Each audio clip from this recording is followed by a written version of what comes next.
নমস্কার বন্ধুরা, আজকে স্বপ্নের রান্নাঘরে আমি তোমাদের সঙ্গে শেয়ার করব মাছের মাথা দিয়ে আলু সোয়াবিনের ঝাল। তো এই যে নিয়ে নিয়েছি এখন মাছের মাথা, এই যে আলুটা আমি সিদ্ধ করে নিয়েছি।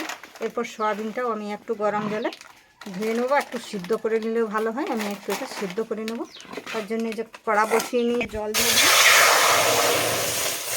দিয়ে আমি সোয়াবিনটা দিয়ে দেবো। আমি সোয়াবিনটা দিয়ে দিলাম, একটু ঢাকা দিয়ে দেবো। এদিকে আমার সয়াবিন সিদ্ধ হতে দিয়েছি, আর এইদিকে আমি মাছের মাথাকে একটু ধুয়ে নেব। আমি চলো একটু ধুয়ে নিয়ে আসি। তো এই যে দেখতে পাচ্ছ বন্ধুরা, আমি মাছের মাথাকে কি সুন্দর পিস পিস করে কেটে নিয়েছি।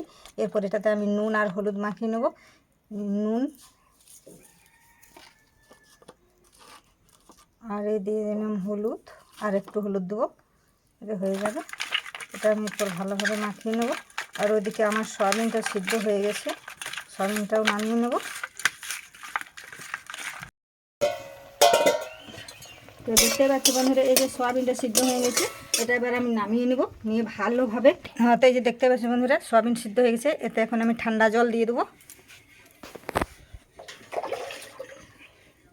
এই যে জল দিয়ে দিলাম,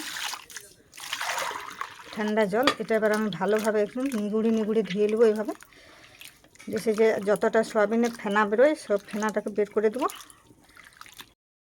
এই দেখতেই পাচ্ছি বন্ধুরা, আমি সব এইভাবে লাল লাল করে ভেজে নিয়েছি। যে মাছের মাথাকেও ভেজে নিয়েছি, এটা সোয়াবিনকেও লাল করে ভেজে নিয়েছি। এই যে আলুটাও আমি লাল করে ভেজে নিয়েছি।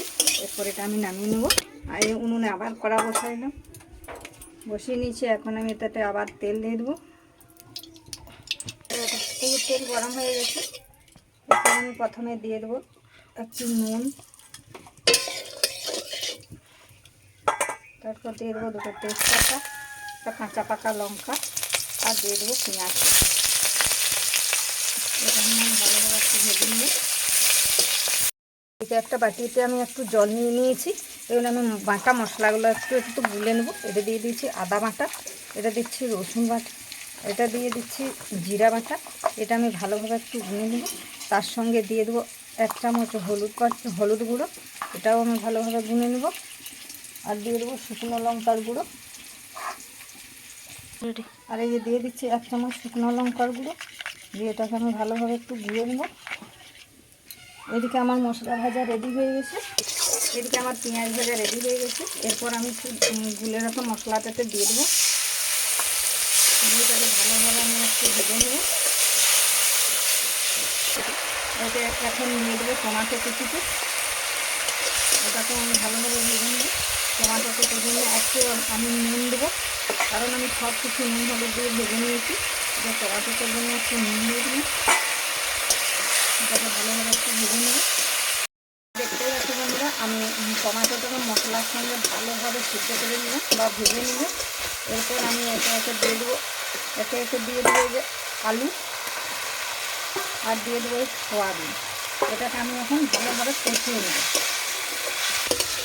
নুনটা আমি আগেই দিয়েছি। এরপর পরে সব কিছু রান্নাটা হয়ে যাওয়ার পরে একটু টেস্ট করে দেখে নেব, তারপরে যদি লাগে তখন আমি একটু নুন দেবো। এটা একটু ভালোভাবে এখন আমি কষে নেব। এই দেখতে পাচ্ছি বন্ধুরা, আমি আলু আর সোয়াবিনটা খুব সুন্দর কষে নিয়েছি। এরপর আমি একটু জল দিই, জল দিয়ে দিই, আর একটু জল দিয়ে এটাকে আমি বেশ খানিকক্ষণ ফুটিয়ে নেব। বন্ধুরা দেখতেই পাচ্ছেন, আর সয়াবিন আলু কি সুন্দর ফুটে গেছে।